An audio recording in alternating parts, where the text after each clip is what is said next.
देखिए, इसके बाद जो हम लोग स्टार्ट करेंगे वो है इन्वेस्टमेंट, और जैसा कि हम बात कर रहे थे इन्वेस्टमेंट के साथ में उसके जुड़े हुए वेरियस डायमेंशंस। सबसे पहले इन्वेस्टमेंट किसे कहा जाता है? इन्वेस्टमेंट का मतलब होता है एग्जिस्टिंग कैपिटल के अंदर एडिशन प्रोवाइड करना। Addition to the existing capital is simply called an investment. Investment हर कोई करता है, यानी प्रोड्यूसर करता है, चाहे वो पब्लिक सेक्टर को बिलोंग कर रहा हो, चाहे वो प्राइवेट सेक्टर को बिलोंग कर रहा है। इन्वेस्टमेंट करने के पीछे एक ही मोटिव होता है, सिर्फ और सिर्फ प्रॉफिट कमाना, कुछ रिटर्न कमाना। लेकिन आज हम ये चेक करेंगे कि इन्वेस्टमेंट, वेरियस कैटेगरीज इन्वेस्टमेंट की क्या क्या हो सकती हैं। यहाँ पर चेक करते हैं। सबसे पहला इन्वेस्टमेंट जो आप बोर्ड पे देख रहे हैं तो सब फर्स्ट इन्वेस्टमेंट है, जिसको हम लोग एक्सेंट इन्वेस्टमेंट भी बोलते हैं। एक्सेंट इन्वेस्टमेंट का मतलब है प्लान इन्वेस्टमेट। प्लान इन्वेस्टमेंट, जब कभी भी हम प्लानिंग की बात करते हैं तो प्लानिंग हमेशा और हमेशा शुरू में की जाती है। Planning is a futuristic process, हम लोग पढ़ते भी हैं बिजनेस स्टडीज के अंदर।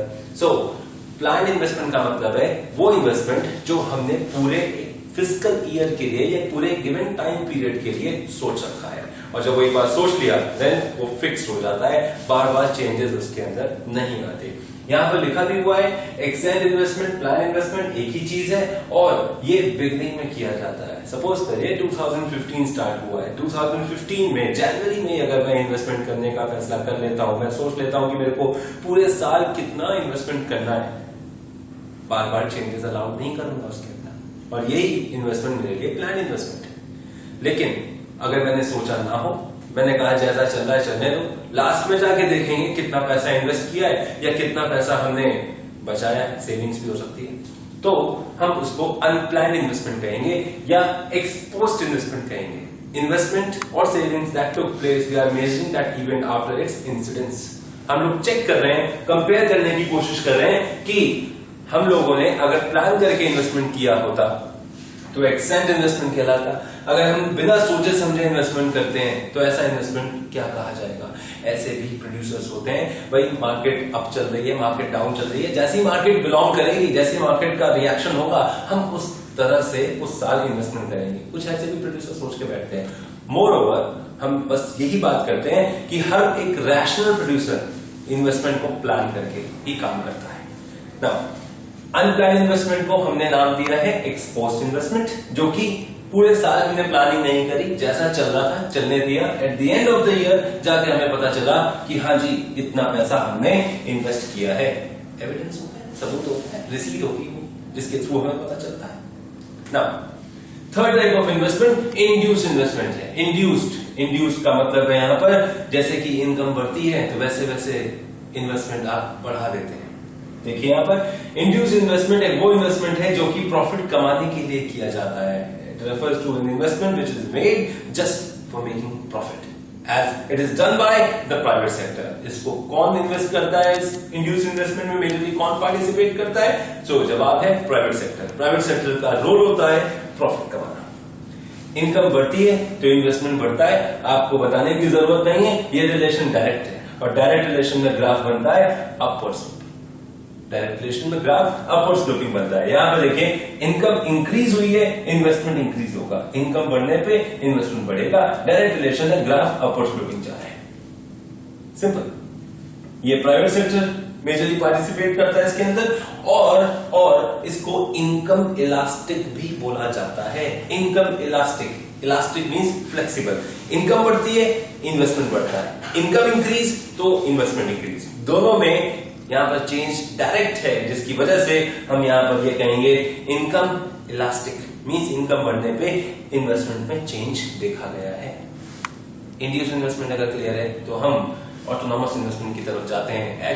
एक ऐसा इन्वेस्टमेंट है ये जो गवर्नमेंट सेक्टर करता है, जिसके अंदर मेजर पार्टिसिपेंट पब्लिक सेक्टर है, गवर्नमेंट कंसर्न्स है, राइट। यहाँ पर ये इन्वेस्टमेंट प्रॉफिट कमाने के लिए नहीं होता, it is for not for profit motive. Like यहाँ पर हमारा वेलफेयर प्रोवाइड करना मेन मोटिव होता है। अगर हम ऑटोनॉमस इन्वेस्टमेंट की तरफ गौर करें तो हर साल गवर्नमेंट बजट बनाती है, बजट बनाने के बाद उसको इम्प्लीमेंट करती है, और बजट बनाते वक्त जो गवर्नमेंट ने एक्सपेंडिचर किए हैं या करने का जो फैसला करती है गवर्नमेंट, एस्टिमेट कर लेती है, हम पूरे साल उसी को एग्जीक्यूट करते हैं। यहाँ देखिए हमारी इनकम कितनी भी इंक्रीज हो जाए या हमारी इनकम कितनी भी डिक्रीज हो जाए, हमारे इन्वेस्टमेंट में चेंज नहीं आता, क्योंकि हमने वो प्लान करा हुआ होता है। कह सकते हो गवर्नमेंट जब भी बजट लगाती है या बजट को अनाउंस करती है तो हमेशा वो एडवांस में अनाउंस कर दिया जाता है, पूरे साल उसका इम्प्लीमेंटेशन होता है। तो जो बजट हमने सोच रखा है, जो इन्वेस्टमेंट हमने सोच रखा है, वो पूरे साल एग्जीक्यूट किया जाएगा। इनकम के बढ़ने या घटने से, यानी इनकम में चेंज आने से उस पर कोई फर्क नहीं पड़ने वाला। इन्वेस्टमेंट का ग्राफ आप देख सकते हैं, कांस्टेंट है। इनकम चाहे कितनी भी इंक्रीज हो जाए, इनकम इतनी है, बढ़ जाए, इनकम और बढ़ जाए, इनकम और ज्यादा बढ़ जाए, कोई फर्क नहीं पड़ेगा, इन्वेस्टमेंट कांस्टेंट है। That's it. It is made by public sector और गवर्नमेंट सेक्टर। जैसा कि मैंने बताया, it is called income inelastic, means income बढ़ने से इन्वेस्टमेंट पे कोई फर्क, कोई चेंज नहीं पड़ेगा। ऑलराइट, यहां तक समझ आ गया? ये थी types of investment. And now यहां पर एक छोटी सी चीज और समझा देता हूं मैं, मार्जिनल एफिशिएंसी ऑफ इन्वेस्टमेंट। कोई इन्वेस्टमेंट कितना अच्छा है, कितना बुरा है, पता चलता है उसके रेट ऑफ रिटर्न से। अगर रेट ऑफ रिटर्न अच्छा है, वो इन्वेस्टमेंट अच्छा है। रेट ऑफ रिटर्न बेकार है, वो इन्वेस्टमेंट बेकार है। नाउ मार्जिनल का मतलब है यहां पर additional, one extra. Efficiency of investment, वही वाली बात, rate of return. So marginal efficiency of investment को अगर आप डिफाइन करना चाहें तो it is the rate of return on an additional unit of investment.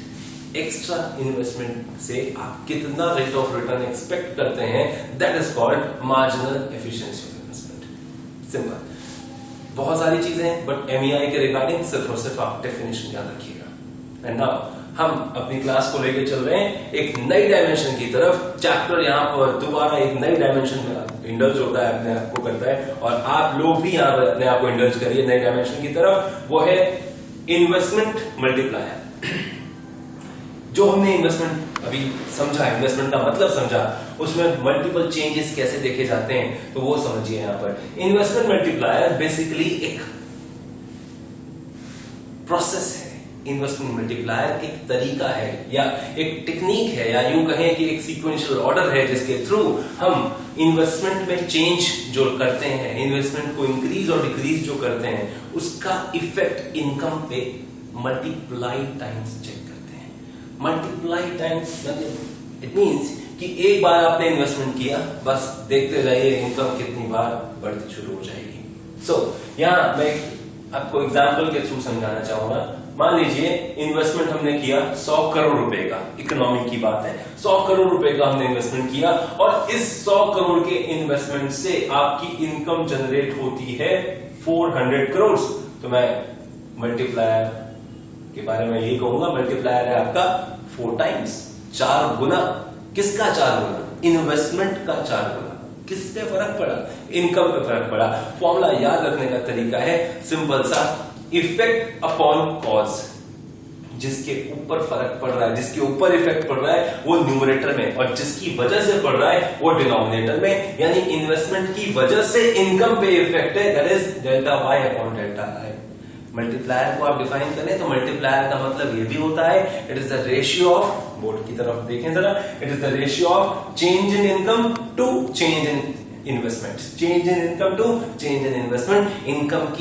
Investment की वजह से इनकम पे फर्क पड़ रहा है, दैट इज कॉल्ड इन्वेस्टमेंट मल्टीप्लायर। ऑलराइट, नाउ मैंने यहाँ पर जो आपको सिखाया है, मैंने आपको जो बताया यहाँ पर कि ये 4 टाइम्स इसके ऊपर फर्क पड़ा, इंपैक्ट पड़ा, ये कैसे हुआ? मेरे कह देने से या आपके सुन लेने से ये चीज नहीं हो जाती। एक वर्किंग है, एक प्रोसेस है जो हम फॉलो करेंगे यहाँ पर, वो समझिए। इकोनॉमिक्स की कोई भी थ्योरी हम समझते हैं तो अजम्पशंस जरूर पढ़नी चाहिए, अदरवाइज आपके दिमाग में कुछ डाउट ऐसे रह जाएंगे जो शायद उसको कहीं ना कहीं काउंटर करें, कहीं ना कहीं उस टॉपिक को क्रिटिसाइज करें, राइट? सो अजम्पशन समझना बहुत जरूरी है।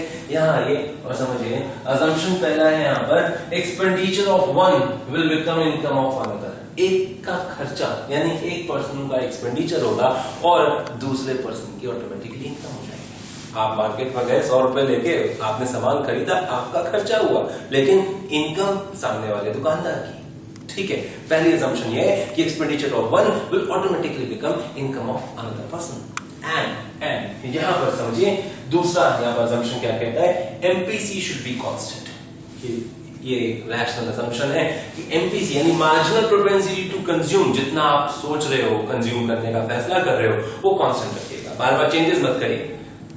ये कहीं ना कहीं अनरियलिस्टिक साउंड करता है मेरे को या आप सभी को। इस तरह ऐसा थोड़ी होता है कि इकोनॉमी में सभी लोगों की टेंडेंसी कंज्यूम करने की और सेव करने की एक जैसी हो। बिल्कुल सही है आपका सोचना। और यहाँ पर जो हम इस प्रोसेस को समझा रहे हैं, एक वर्किंग है, एक एग्जाम्पल के थ्रू इसको समझाया जा रहा है। जब तक इस प्रोसेस को आप नहीं समझेंगे तब तक ये कंसेप्ट आपके लिए क्लियर नहीं होगा। इसलिए यहाँ पर एक अजम्पशन लिया गया है, ज्यूम किया गया है कि इन्वेस्टमेंट मल्टीप्लायर का इफेक्ट शो करते वक्त एमपीसी यानी मार्जिनल प्रोपेंसिटी टू कंज्यूम पूरी इकोनॉमी का सेम रखा जाए। सो यहाँ देखिए दो अजम्पशन है, expenditure of one will become income of another, और दूसरा हमने पढ़ा एमपीसी शुड बी कांस्टेंट। आइए वर्किंग की तरफ गौर करें। Suppose government invest ₹100 crore in the expansion of a factory. Government ने 100 करोड़ रुपया लगाया एक फैक्ट्री के एक्सपेंशन के लिए, राइट? यानी इन्वेस्टमेंट हुआ है, यहां देखिए इन्वेस्टमेंट हुआ है 100 करोड़ रुपए का। और अब समझिए इस फैक्ट्री में काम करने वाले एम्प्लॉइज जो हमारी ही सोसाइटी का एक हिस्सा है, एक पार्ट है। इस कंपनी में काम करने वाले एम्प्लॉइज जो हमारी ही कंपनी का एक हिस्सा है, राइट? सो उनकी इनकम पे फर्क पड़ेगा, उनकी इनकम इंक्रीज हो जाएगी। कितने रुपए से? सवाल ये उठता है। उनकी इनकम इंक्रीज होगी 100 करोड़ रुपए से, क्योंकि जितने का सामान बनाया गया, जितने का इन्वेस्टमेंट किया गया है, गुड्स भी उतने रुपए के बनाए गए होंगे और उतनी ही इनकम होनी चाहिए सोसाइटी की, तभी वो गुड्स खरीद पाएंगे। बस इस बात को सोचिएगा। पहले भी हमने समझा इसको कि ये 100 करोड़ रुपए का तो इन्वेस्टमेंट जैसा सारा पैसा क्या बांट देंगे लोगों को इनकम के तौर पर, तो हमारे पास क्या बचेगा? प्रोड्यूसर, इस फैक्ट्री ओनर के पास क्या बचा? जी हाँ, लेकिन मैंने कहा कि अगर आप 100 करोड़ रुपए के गुड्स बनाने का फैसला करते हो तो 100 करोड़ की इनकम भी तो सोसाइटी की होनी चाहिए, तभी तो वो आपके गुड्स को खरीद पाएंगे। Otherwise for home to produce, किसके लिए बनाओगे? ठीक है ना? ये दूसरा assumption, यहाँ पर जो दूसरा स्टेप है ये समझ आ गया आप लोगों को। Income of employees rises by 100, क्योंकि याद है वो थीम जब मैं समझा रहा था कि इन्वेस्टमेंट होता है, गुड्स बनता है, गुड्स बनता है तो एम्प्लॉयमेंट, और एम्प्लॉयमेंट से इनकम जनरेट होती है। ये वही चैप्टर पढ़ रहे हैं। Now if MPC is 75% of the income, assumption है, if यहाँ पर लिया गया जो हमने assume किया था यहाँ पर, if MPC is 75% of the income यानी 3/4 of the income, तो बचा कितना? 25%। अगर हम 75% कंज्यूम कर रहे हैं तो 25% हम बचा रहे हैं। क्लियर? इसका मतलब है इस पूरे प्रोसेस के दौरान इस इकोनॉमी में किसी भी पर्सन की कितनी भी इनकम होगी वो अपनी इनकम का 75% कंज्यूम करने वाला है और 25% वो सेव करने वाला है। यहां से हम आगे बढ़ने जा रहे हैं। अब देखिए मेरी पहली assumption यहाँ पर मेरी हेल्प करने वाली है, expenditure of one will automatically become income of another. तो जरा गौर करें, यहाँ पर हमारे एम्प्लॉइज की इनकम हुई थी कितने रुपए की? 100 करोड़ की। हमारे एम्प्लॉइज की इनकम हुई थी 100 करोड़ रुपए की। एम्प्लॉइज ने 100 करोड़ रुपए में से 75% खर्च किया, तो 100 करोड़ का 75% 75 करोड़ बनता है। कहां खर्च किया होगा इन एम्प्लॉइज ने? खर्च किया होगा गुड्स एंड सर्विसेज पे, गुड्स एंड सर्विसेज की परचेज पे, राइट? एंड यहां पर इनका तो खर्चा हुआ, यानी इनका तो एक्सपेंडिचर हुआ, लेकिन ये इनकम बन गया किसका? ये 75 करोड़ रुपीस इनकम बन गई किसकी? प्रोड्यूसर की। यानी ये जो 75 करोड़ रिसीव कर रहा है ये प्रोड्यूसर है, ये उसकी इनकम है। वही वाली बात है हमारी कि expenditure of one will automatically become income of another. तो हाउस होल्ड सेक्टर का तो खर्चा हुआ, इन एम्प्लॉइज ने खर्च किया और इनकम बन गई किसी दूसरे की, जहां से ये लोग गुड्स खरीद रहे हैं। और जिस पर्सन की आप इनकम हुई है यहाँ पर आज 75 करोड़ रुपीस, वो पर्सन क्या करेगा? वो पर्सन भी अपनी इनकम का, यानी ये प्रोड्यूसर अपने 75 करोड़ का 75% खर्च करेगा। अमाउंट आता है 56.25 करोड़। ठीक है, ये प्रोसेस ऐसे ही चलता चला जाएगा, ये प्रोसेस ऐसे ही चलता चला जाएगा जब तक कि एडिशनल इनकम जो है वो एमपीएस के बराबर नहीं आ जाती। एडिशनल इनकम एमपीएस के बराबर नहीं आ जाती। ये बात समझने के लिए एक बार शेड्यूल की तरफ फोकस करें। शेड्यूल की तरफ देखते हैं हम लोग। ये शेड्यूल आपको समझने से पहले थोड़ा सा रिलेशन और हम समझा देते हैं।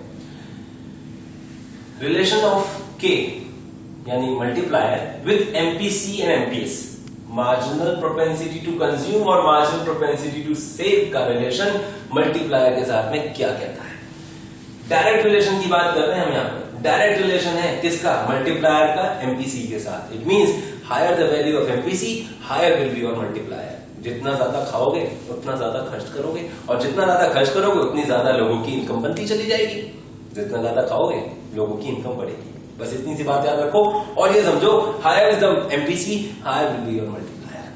ठीक है, there is a direct relationship between K यानी मल्टीप्लायर एंड एमपीसी यानी marginal propensity to consume. Formula कहता है k is equals to 1/1 minus MPC, 1/1 minus MPC. यहां पर 1 माइनस एमपीएस लिख देते हैं बच्चे जो गलती करते हैं। याद रखिएगा, मैं जानता हूं और आप भी जानते हैं, जो लिखते हैं वो भी जानते हैं कि MPC plus MPS is equals to 1। सब जानते हैं राइट कि एमपीसी और एमपीएस 1 के बराबर होता है, लेकिन यहां पर 1/1 माइनस एमपीसी लिखना है, 1/एमपीएस मत लिखिएगा, क्योंकि ये जो चीज है ये गलत हो जाएगी। रिलेशन में बड़े लॉजिकली और बड़े सिंपल तरीके से समझाता हूं आपको। आप लोग लिख देते हैं 1/1 माइनस एमपीएस, फिर कहते हो sir MPC plus MPS is equals to 1। तो 1 माइनस एमपीसी भी एमपीएस होता है और 1 माइनस एमपीएस कर दोगे तो भी एमपीसी आ जाएगा। What's the problem in that? ये आपका सवाल होता है, लेकिन समझिए ये जो 1 है ये सिग्निफाई करता है इनकम को, और इसमें से मैं बोलूंगा उससे पहले अगर आप सोचने की कोशिश करो, ये अगर इनकम है इसमें से सबसे पहले डिडक्शन किसका होगा? सेविंग्स का या कंजम्पशन का? सबसे पहले आप डिडक्ट क्या करोगे? अपनी इनकम में से सबसे पहले निकालोगे कंजम्पशन, जो बचा होगा वो सेविंग्स है right. So that's the reason, logical reason कि 1/1 माइनस एमपीसी होता है, और ये डायरेक्ट रिलेशन है यहाँ पर के का एमपीसी के साथ में। 1 माइनस एमपीसी, आप कहोगे सर ये तो एमपीएस लिख सकते हैं। मैंने कहा एमपीएस लिख सकते हो, यही रिलेशन यहां पर आके बनता है इनवर्स। किसके साथ? मल्टीप्लायर का रिलेशन एमपीसी के साथ इनवर्स हो जाता है। मींस अगर आप एमपीएस की वैल्यू ज्यादा देखते हो तो मल्टीप्लायर कम होगा, मतलब जितना ज्यादा बचाओगे जेब में रखोगे जितना ज्यादा, दूसरे के हाथ में पहुंचेगा नहीं, और मल्टीप्लायर उतना ही कम होता चला जाएगा।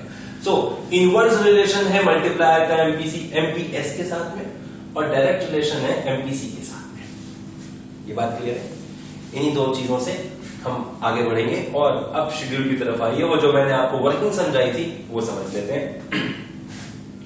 सबसे पहले याद है आपको, इन्वेस्टमेंट हुआ था, गवर्नमेंट ने किया था, एक बार का इन्वेस्टमेंट था 100 करोड़ रुपए का। इस 100 करोड़ रुपए के इन्वेस्टमेंट से इनकम जनरेट हुई थी किसकी? सोसाइटी में जो लोग खड़े होते हैं, सोसाइटी में जो लोग कंपनीज में जाके काम करते हैं, अपनी सर्विसेज रेंडर करते हैं, उनकी यहां पर इनकम हुई कितनी? 100 करोड़ रुपए की। उन्होंने अपनी इनकम का 75% कंज्यूम किया और 25% बचा लिया। देखिए कंजम्पशन हो गया कितना? 75 और सेविंग्स हो गई 25। जब आप कंज्यूम कर रहे थे 75 करोड़ रुपए के गुड्स एंड सर्विसेज, तो ये इनकम बनी किसी और की, यानी प्रोड्यूसर की। यहां पे देखें, ये इनकम बनी, ये इनकम बनी प्रोड्यूसर की। ठीक है, प्रोड्यूसर्स इनकम। नाउ प्रोड्यूसर ने जो पैसा लिया, जो कमाया, उसमें से प्रोड्यूसर भी 75% खर्च करेगा, यानी 75 करोड़ का 75% 56.25 प्रोड्यूसर ने भी क्या किया? यहां देखिए 75 करोड़ का 75% 56.25 उसने क्या किया? खर्च किया। और जब प्रोड्यूसर ने ये पैसा खर्च किया होगा, ये सोसाइटी में किसी तीसरे पर्सन की इनकम बना, राइट? सोसाइटी में किसी तीसरे पर्सन की इनकम बना, और वो पर्सन अपनी इस इनकम का 75% खर्च करेगा और 25% बचा लेगा। ये ठीक है ना? अब हम बात करते हैं, इसी तरीके से प्रोसेस चलता चला जाएगा। याद रखिएगा, मैक्स टू मैक्स क्वेश्चन आएगा 4 नंबर का या 6 नंबर का। ये नहीं है कि इसी में ही डूबे रहो, लास्ट तक कैलकुलेट करने में आप इंटरेस्टेड दिखे हुए हो। ऐसा बिल्कुल मत करिएगा कि भाई मजा आ रहा था सर, हम सॉल्व करते जा रहे थे, निकल रहा था, कम से कम एक क्वेश्चन तो आ रहा था। ठीक है, दूसरे क्वेश्चन में पढ़िएगा कम से कम। ये ध्यान रखिएगा, 3 से 4 राउंड दिखा दीजिए, उसके बाद ये डैश प्लॉट कर दीजिए। इसका मतलब है ये कंटिन्यूड है। जो बच्चे डैश प्लॉट नहीं करते हैं बहुत बड़ी गलती करेंगे वो लोग। क्यों? क्योंकि अगर ये डैश प्लॉट नहीं किया तो ये कंटिन्यूएशन का साइन नहीं माना जाएगा, और हम यही मान के चल लेते हैं ये पे मल्टीप्लायर आपका खत्म है। सो अब देखिए, अब हम क्या करने वाले हैं, इन वैल्यूज को टोटल कर लेंगे, यानी ये राउंड कितना है यहाँ पर टोटल करेंगे 100 प्लस 0 प्लस 0 टोटल आ गया 100, क्योंकि इन्वेस्टमेंट में सिर्फ एक बार चेंज आया था। अच्छा, income 100 plus 75 plus 56.25 plus 42.18 plus dash again, ये क्या है? अगर इस तरह से चलता रहा तो मैं ये वैल्यू लिख ही नहीं पाऊंगा, लेकिन यहाँ पे मैंने 400 करोड़ लिखा हुआ है, ये कहां से आई वैल्यू?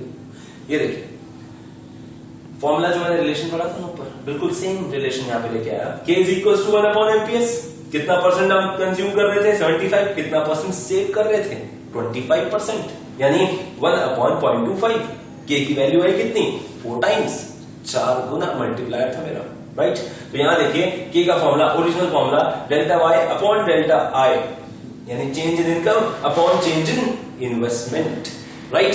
इस फॉर्मूले का मैंने इस्तेमाल किया और देखिए K की वैल्यू मैंने यहां पे पुट करी 4, डेल्टा Y मुझे चाहिए था, निकालना था, और डेल्टा I यानी चेंज इन इन्वेस्टमेंट गिवन है यहां पर कितना 100 करोड़। सो मल्टीप्लाई करके देखिए कितना आता है, डेल्टा Y की वैल्यू 400 करोड़। तो ये जो सिंपल सी बात है कि इन्वेस्टमेंट अगर 100 करोड़ है और 4 गुना मल्टीप्लायर है, तो ऑब्वियस सी बात है कि इनकम कितनी होगी 400 करोड़। इस 400 करोड़ का 75% टोटल कंजम्पशन बना, किसका? इस 400 करोड़ का 75% 300 करोड़ क्या बना? डेल्टा C यानी change in consumption. Total consumption economy में 300 करोड़ से बढ़ा, और इस 400 करोड़ का 25% ये हो गया, यानी 100 करोड़। और याद रखिएगा change in savings must be equal to change in investment. ये था प्रोसेस यानी working of investment multiplier. Investment multiplier की वर्किंग सिर्फ और सिर्फ आपको यहीं तक परेशान करेगी। याद रखिएगा ये इलैबोरेट करने के बाद, ये प्रोसेस, ये थ्योरेटिकल इलैबोरेशन के बाद में, और ये फ्लो चार्ट मत बनाइएगा, इस थ्योरेटिकल इलैबोरेशन के बाद में आपको ये शेड्यूल बनाना मैंडेटरी रिक्वायरमेंट है। ये शेड्यूल जरूर बनाना है, नहीं तो मार्क्स कटेंगे, याद रखिए। अच्छा, यहाँ पे इसको एक बार रिवाइज कर लीजिए, फिर हम आगे बढ़ते हैं नेक्स्ट टॉपिक।